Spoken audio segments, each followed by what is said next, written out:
नमस्कार दोस्तों, मेरा नाम अविनाश गोरक्षकर है और आप सभी को हमारे प्रोग्राम कोनक से हाई फ्लायर्स में स्वागत है। दोस्तों, आज हम आपको एक बहुत इंटरेस्टिंग कंपनी के बारे में बताने वाले हैं जो बेसिकली काफ़ी पुरानी है और अभी रिसेंटली मेनलाइन एक्सचेंजेस पे भी लिस्ट हो चुकी है। कंपनी का नाम है एग्रो इंडिया लिमिटेड और हमारे साथ कंपनी के चेयरमैन सुशील अग्रवाल जी है जो कंपनी के बारे में हमको बताएंगे और उनके ग्रोथ प्रॉस्पेक्ट्स के बारे में शेयर करेंगे। तो Sushil ji, welcome to the show and sparing your valuable time. Okay, thank you Avinash ji, thank you very much. नमस्कार। और मैं तैयार हूँ, मुझे बहुत खुशी होगी आपकी बातों को जवाब देते हुए। Please go ahead. या तो सुशील जी, पहला जवाब क्वेश्चन जो मेरा है वो ये है कि हमको आपके बिज़नेस के बारे में थोड़ा बताइए। आपने ये बिज़नेस कब शुरू किया था, आपका कंपनी का बिज़नेस मॉडल क्या है? तो if you can give us some colour on your business, how you all started it and what is the current scenario, where are you currently in this business? Avinash ji, हमने इसकी शुरुआत 2002 में गाज़ियाबाद में की थी और प्लास्टिक मोल्डेड फर्नीचर हमारे जैसे लेटस से प्लास्टिक की chairs, tables, tools, all weather conditions के लिए जो आते हैं उस प्रकार के प्रोडक्ट्स को हमने बहुत ही hi tech most modern available machine from America, Ferromatik Milacron, उनसे शुरुआत करी। हमने अपने मोल्ड्स ताइवान से, चाइना से बेस्ट क्वालिटी के मोल्ड्स मंगवाने शुरू किए जो यूरोप में जाते थे। हाई क्वालिटी डिज़ाइनिंग करनी शुरू करी और करते करते करते हमने महसूस किया कि मार्केट का पोटेंशियल काफ़ी स्ट्रॉन्ग था, अच्छा था, लोग प्रोडक्ट की एक्सेप्टेबिलिटी कर रहे थे, अफोर्डेबल था और सबसे अच्छी बात ये थी कि हमारे प्रोडक्ट की एंट्री होने के कारण जो आज सिर्फ लकड़ियाँ काट रहे थे लोग, वो लकड़ियाँ काटने में कहीं ना कहीं कुछ गिरावट आई होगी, ऐसा मेरा मानना है। तो हम लोगों ने एनवायरनमेंट को भी प्रोटेक्ट किया, मार्केट की भी ग्रोथ करी और धीरे धीरे हम अपना मार्केट में नाम बनाते चले गए और आज हमारे पास देश में सबसे बेहतरीन रेंज प्लास्टिक मोल्डेड फर्नीचर की है। मेरे पास मोर देन 100 SKUs यानी कि 100 तरह की आइटम्स, डिज़ाइंस, कलर्स, मॉडल्स हमारे पास अवेलेबल है जो शायद हर किसी के पास नहीं होंगे। इस समय हम उसका प्रोडक्शन कर रहे हैं और उसका माल पूरे उत्तर भारत में बेच रहे हैं। तो सुशील जी, दूसरा सवाल मेरा ये रहेगा आपको कि इस मार्केट में आप काफ़ी लंबे समय तक है, तो इस मार्केट में जिस प्रकार का ग्रोथ आपने देखा है, आपको क्या लगता है अगले 3, 4, 5 साल में किस प्रकार का ग्रोथ आपको मिलेगा? आप इस ग्रोथ को कैसे कैपिटलाइज करोगे? तो इसके बारे में थोड़ी सी जानकारी हमें दे दें। अविनाश जी, हमारा सौभाग्य इस बात को लेकर के है कि इस इंडस्ट्री के अंदर, प्लास्टिक मोल्डेड फर्नीचर इंडस्ट्री के अंदर इस समय 15% की ऑर्गेनिक ग्रोथ है। जो लोग माइग्रेट कर रहे हैं पॉवर्टी से प्रोडक्ट लेने की तरफ, तो सबसे पहला प्रोडक्ट जैसे चप्पल खरीदता है इंसान, इसी प्रकार से प्लास्टिक फर्नीचर खरीदता है जो इस समय दिल खोल के मार्केट में देश में खरीद रहा है। और मेरा एस्टिमेट ये कहता है कि पूरे देश के अंदर करीब करीब $1 बिलियन यानी करीब 7-7.5 हजार करोड़ रुपए की मार्केट प्लास्टिक मोल्डेड फर्नीचर इससे पूरे देश के अंदर है, जिसमें उत्तर भारत की मार्केट ही करीब 1,500 करोड़ रुपए की है, जिसके अंदर हम अभी सब ऑपरेट कर रहे हैं। तो मैं ये मान के चलता हूँ इस इंडस्ट्री का भविष्य आने वाले वर्षों में कई डेकेड्स तक सुरक्षित इसलिए है क्योंकि इसका कोई ऑल्टरनेट नहीं है और इससे अच्छा, सस्ता, सुंदर, टिकाऊ चीज़ भी नहीं है। ऑल वेदर कंडीशन में 20-20 साल तक फर्नीचर इंडोर आउटडोर में चलता है, अफोर्डेबल है, स्टैकेबल है, मूवेबल है और इस प्रकार से आज ऑनलाइन अवेलेबल, ऑफलाइन अवेलेबल है। ऐसी बातों को देखते हुए मेरा मन ये कहता है कि जो भी हमारे बिलो पॉवर्टी लाइन हमारे देश में लोग हैं, जैसे जैसे ऊपर की तरफ आएंगे तो सबसे पहले इस फर्नीचर को खरीदेंगे और आगे बढ़ेंगे। इसलिए इसके मार्केट का पोटेंशियल में कहीं पे भी दूर दूर तक कोई कमी कहीं नजर नहीं आ रही मुझे। सुशील जी, तीसरा सवाल मेरा जो होगा वो होगा कि कंपनी किस प्रकार का एक्सपेंशन प्लान कर रही है? कोई नए प्रोडक्ट में एंटर करना चाहती है, कोई नई टेरिटरी में प्रोडक्ट्स बेचना चाहती है, तो इसके बारे में हमको थोड़ा बताइए। और अगर प्लान्स ऑन द कार्ड्स है तो इसकी फंडिंग कहाँ से होगी, पैसे कहाँ से आप जुटाओगे? थैंक यू अविनाश जी। मैं आपको बात बताना चाहता हूँ कि इस समय क्योंकि एप्लीकेशन ऑफ प्लास्टिक फर्नीचर या मोल्डेड प्रोडक्ट्स की इतनी ज़बरदस्त एक्सपोनेंशियल ग्रोथ है कि हमारे पास लंबी चौड़ी लिस्ट बनी हुई है कि किस किस प्रकार के हम लोग मोल्ड्स, डिज़ाइन ला सकते हैं। Not only in terms of furniture, but अगर जो देखें कि आप ड्रॉयर्स, चेस्टर्स हैं, शू रैक्स हैं, इस प्रकार के प्लास्टिक के कैबिनेट्स हैं और प्लास्टिक के पैलेट्स, क्रेट्स, डस्टबिन, दुनिया भर की ऐसी आइटम हैं जो बनाई जा सकती हैं, जो हम एक एक करके स्टेप बाय स्टेप लाने बढ़ाने की कोशिश कर रहे हैं, क्योंकि हम लोगों ने अपने पास एक्सपेंशन का प्लान बना रखा है। कई सालों की हम लोगों ने ग्रोथ का एक अपना पूरा चार्ट भी क्रिएट कर रखा है कि कौन कौन से मोल्ड, कौन कौन सी डिज़ाइन हम लाएंगे, और ला करके हमारी जो मार्केट की एक तो SKU वाइज रेंज बढ़ जाएगी, उससे हमारी सेल आएगी। एक इसका मतलब डिस्ट्रीब्यूशन रीच को हम बढ़ा रहे हैं। इस समय 10 से ज़्यादा स्टेट में ऑपरेट करते हैं, पूरे नॉर्थ सेंट्रल वेस्टर्न इंडिया में हमारे ऑपरेशन हैं, और हम धीरे धीरे कोशिश कर रहे हैं कि ऑनलाइन ऑफलाइन पे, जहां हम आज के दिन पूरे देश में फ्लिपकार्ट, अमेजोन और ऐसे बहुत सारे पोर्टल्स पे, ई-कॉम के सारे पोर्टल्स पे इस समय हम लोग प्रैक्टिकली मान के चलें कि फ्रंट रनर है, सबसे आगे हमारी इस समय कंपनी चल रही है। तो हम दोनों ही चीज़ों को लेवरेज करते हुए हमारे अपने बिग बॉक्स स्टोर में, इवन जैसे मेट्रो AG वगैरह हैं, हमारे पूरे देश में काफ़ी काउंटर पर उनका माल हमारा बिकता है। तो मान के चलते कि ऑफलाइन और ऑनलाइन और ई-कॉमर्स और एक्सपोर्ट्स, इन सबको मिला करके बहुत ही तरह से हम लोग अपने सारे आइटम को बेचने की कोशिश करेंगे। तो हम जो भी प्रोडक्ट का पोर्टफोलियो एक्सपेंशन करेंगे, उससे हमें मदद मिलेगी वो सारे के सारे मार्केट्स को और उन कंज्यूमर्स को टैप करने की भी, जो हमारे पास इस समय हमारे प्लान में है। और जहाँ तक फंडिंग की बात करें, हमारा इस समय टोटल डेट काफ़ी लो है। आज अगर जो बात करें कंपनी के पास डेट के हिसाब से, तो मैं समझता हूँ कि लेस देन 1.75 करोड़ रुपीज़ का डेट कंपनी के पास है। करीब 6 करोड़ रुपए की कंपनी के पास CC लिमिट होगी, लेकिन इसके बियॉन्ड हमारे पास कोई भी ऐसा डेट नहीं है। तो लो डेट होने के कारण हमारे पास इंटरनल एक्रूवल, इसके अलावा हमारी प्रमोटर्स की इक्विटी, साथ साथ में हमारे पास डेट का लेवरेज जो है, इन चीज़ों के कारण हमें इतना एडवांटेज मिलेगा कि हम अपने सारे एक्सपेंशन प्लान को बहुत अच्छे से फंड कर पाएंगे आने वाले वक्त में। तो सुशील जी, अभी एक जो सवाल मेरे मन में है वो ये कि कंपनी का फाइनेंशियल परफॉर्मेंस इस साल कैसे होगा, एक ब्रॉड आइडिया आप हमको दे दीजिए। और दूसरी बात, पॉलीमर के प्राइसेस जो आपके बेसिक रॉ मटेरियल है, उनकी काफ़ी शार्पली प्राइस बढ़ चुकी है। तो इस बारे में आपको क्या कहना है, कंपनी इस मसले को कैसे सोल्यूशन कैसे देख रही है?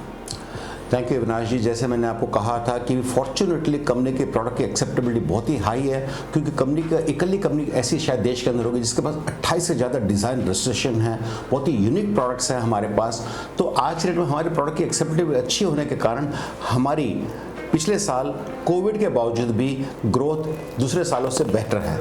ये हम आपको रिजल्ट्स में दिखा देंगे बहुत ही जल्दी। और अविनाश जी, पॉलीमर के प्राइसेस के बारे में ये कह सकता हूँ कि yes there is a certain amount of short term pain, but fortunately company ने रियलाइज़ किया, रिकॉग्नाइज किया कि हम बैकवर्ड इंटीग्रेशन कर सकते हैं। आज की डेट में हमारे पास रिसाइकल के बहुत ही अच्छी क्वालिटी के प्रोडक्ट्स जो कि पोस्ट इंडस्ट्रियल कंज्यूमर मिल जाते हैं, वो अवेलेबल हैं। तो कंपनी इस समय रिसाइकलिंग के ऊपर काफ़ी बड़ा जोर दे रही है, और मैं मान के चलता हूँ कि हम नॉट ओनली अपने प्रोडक्ट की कॉस्ट को बहुत लोअर कर पाएंगे, बल्कि प्रॉफिटेबिलिटी को भी बढ़ा पाएंगे, क्योंकि कंपनी जिस प्रकार से अपने कार्यक्रम को चला रही है, तो कंपनी बहुत ही सेल्फ सफिशिएंट भी हो जाएगी, और उसके कारण उसके टॉप लाइन और बॉटम लाइन दोनों में ग्रोथ आने के चांसेस हैं। सुशील जी, ये रिसाइकलिंग जो हम करना चाहते हैं, तो मेरे को एक बात बताइए कि इसमें एक्चुअली कंपनी क्या करेगी, इसमें actually how are you going to put your plan into action, और इसमें कंपनी को क्या फ़ायदा होगा एटलीस्ट मीडियम टर्म में?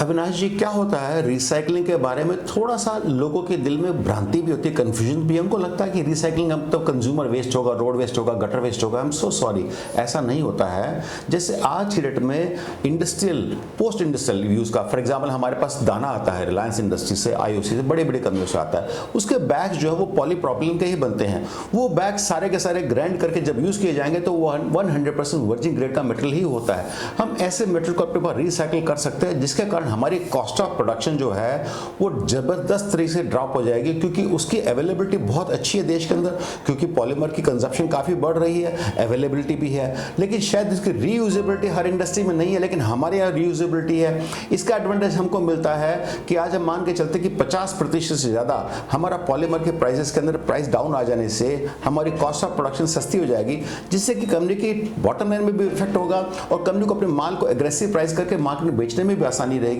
जिसके लिए कंपनी ने अपने पास बैकवर्ड इंटीग्रेशन करने के हिसाब से रिसाइकलिंग के सेटअप लगा लिया है, और बहुत तेजी से एक्सपेंशन करती जा रही है। 50% ज़्यादा कंजप्शन जो कंपनी की इस समय है वो सारी रिसाइकलिंग के माध्यम से आ जाएगी, जिससे कि हमारी कंपनी को ग्रोथ करने में बहुत आसानी होगी।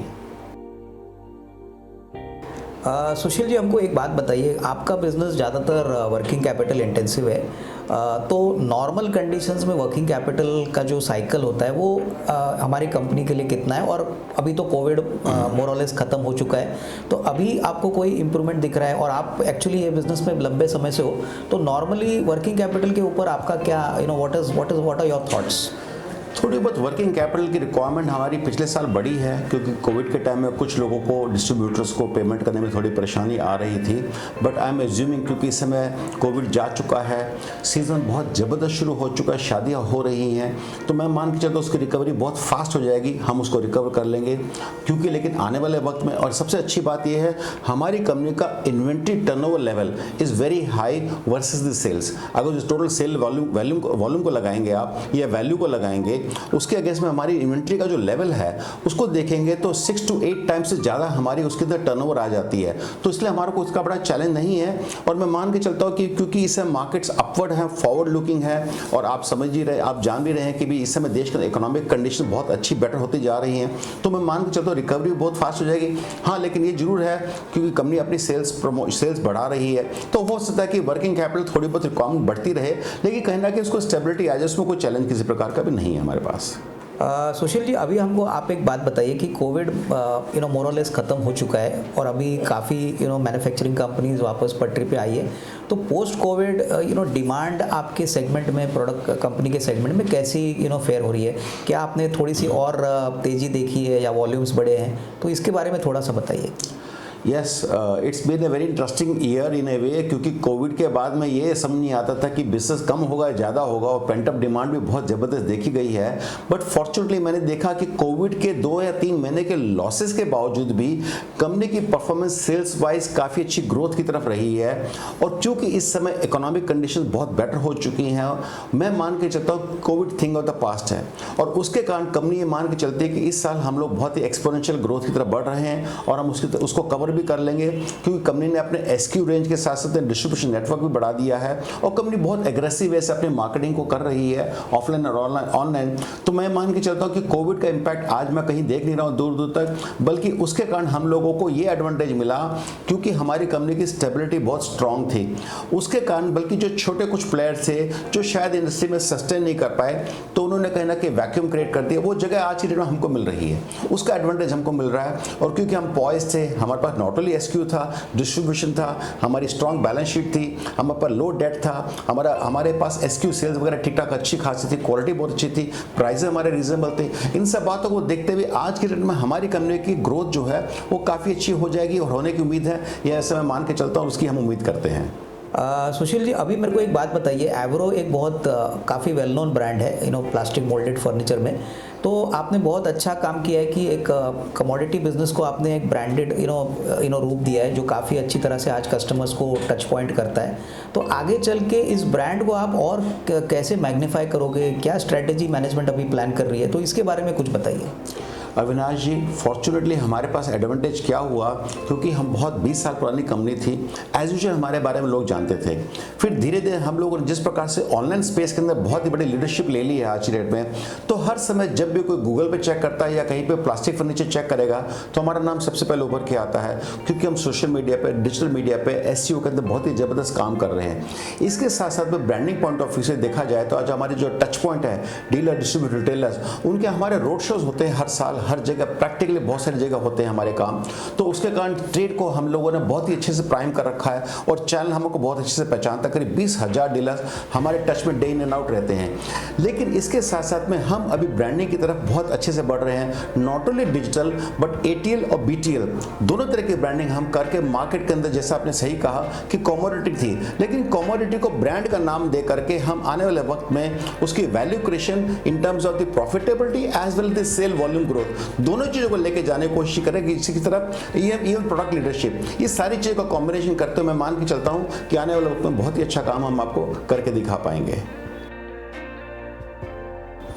सुशील जी, आखिरी सवाल जो इम्पोर्टेंट है इन्वेस्टर्स के पॉइंट ऑफ व्यू से, तो मैं ये समझना चाहता हूँ कि अभी आप दोनों फ्रंटलाइन एक्सचेंजेस पे लिस्टेड हो, तो आगे चल के शेयर होल्डर्स को आप किस प्रकार से रिवॉर्ड करोगे? तो ये एक प्रश्न होता है जो सारे इन्वेस्टर्स पूछते हैं, तो इसके बारे में आपके थॉट्स प्लीज़ बताइए।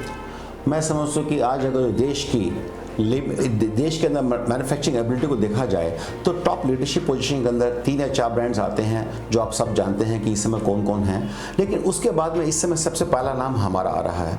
तो उस सूरत में अगर जो हम देखें तो हमारे पास प्रोडक्ट लीडरशिप है, क्योंकि मेरे पास बहुत बड़ी रेस्क्यू रेंज है। इसके साथ हमारे डिज़ाइन 28 से ज़्यादा हमारे डिज़ाइन रजिस्टर्ड हैं। बहुत सारे प्रोडक्ट्स पर हम 3 साल की गारंटी देते हैं। 20 सालों से हम इंडस्ट्री के अंदर बैठे हुए हैं। 150 से ज़्यादा डिस्ट्रीब्यूटर्स हमारे पास है, 20,000 टेलर्स हैं, और ऑफलाइन ऑनलाइन हम जिस प्रकार से ग्रोथ कर रहे हैं, तो मैं आपको इतना कह दूं अविनाश जी कि आने वाले वक्त में सबसे फास्टेस्ट ग्रोथ मैं मान के चलता हूं कि एवरो इंडिया लिमिटेड कर पाएगी, क्योंकि हमारी तैयारी उस हिसाब से not only in terms of leadership team but execution wise, हमारी ऑटोमेशन, हमारी मॉडर्नाइजेशन, इसके अलावा हमारे पास मशीनों की, मोल्ड्स की, हर चीज़ों को ध्यान देते हुए जो काम हम कर रहे हैं, हर कंपनी इस प्रकार का काम नहीं कर पाएंगे, ऐसा मेरा मानना है। और उसके कारण क्या होगा, हमारी टॉप लाइन की ग्रोथ भी अच्छी आनी चाहिए, बॉटम लाइन की ग्रोथ भी आनी चाहिए। तो मैं मान के चलता हूँ नॉट ओनली स्टेक होल्डर्स हों, शेयर होल्डर्स हों, सबको रिवॉर्डिंग बेनिफिट मिलेगा, क्योंकि हमारे पास एक्सपेंशन प्लान भी है, और आने वाले वक्त में हम काफ़ी चीज़ों को ऐसे ऐड करते चले जाएंगे जिससे कि हमारी वर्टिकल हॉरिजॉन्टल ग्रोथ आती चली जाएगी और कंपनी बहुत तेज़ी से आगे बढ़ेगी। तो मैं विश्वास दिला के ये कहना चाहूँगा कि कंपनी के साथ जो भरोसा आप लोग दिखा रहे हैं, कर रहे हैं, उसको मेंटेन कर बरकरार रखिएगा, और हम वायदा करते हैं कि आपको आने वाले वक्त में कंपनी से जुड़ करके बहुत ही अच्छा महसूस होगा, आनंद आएगा, और आप अच्छी ग्रोथ कर पाएंगे। ये हमारी कमिटमेंट आपके साथ। Sushil ji, thank you very much आपका वैल्यूबल टाइम हमको शेयर करने के लिए। काफ़ी अच्छी तरह से आपने हमारी क्वेश्चंस के आंसर दिए, कंपनी के बारे में बता दिए। तो इसी के साथ दोस्तों हमारा ये जो एपिसोड है हम यहीं पे समाप्त करते हैं। दोस्तों आपको कैसे लगा, अगर आपको इसको लाइक करना है तो हमारे यूट्यूब चैनल पे ज़रूर लाइक करिए, शेयर करिए, और जो भी क्वेश्चंस आपको पूछने हैं वो हमारे यूट्यूब के कंटेंट बॉक्स में मेंशन कर दीजिए। हम कोशिश करेंगे कि सारे क्वेश्चंस के आंसर्स आपको दे दें। तो दोस्तों इसी के साथ धन्यवाद, थैंक यू वेरी मच।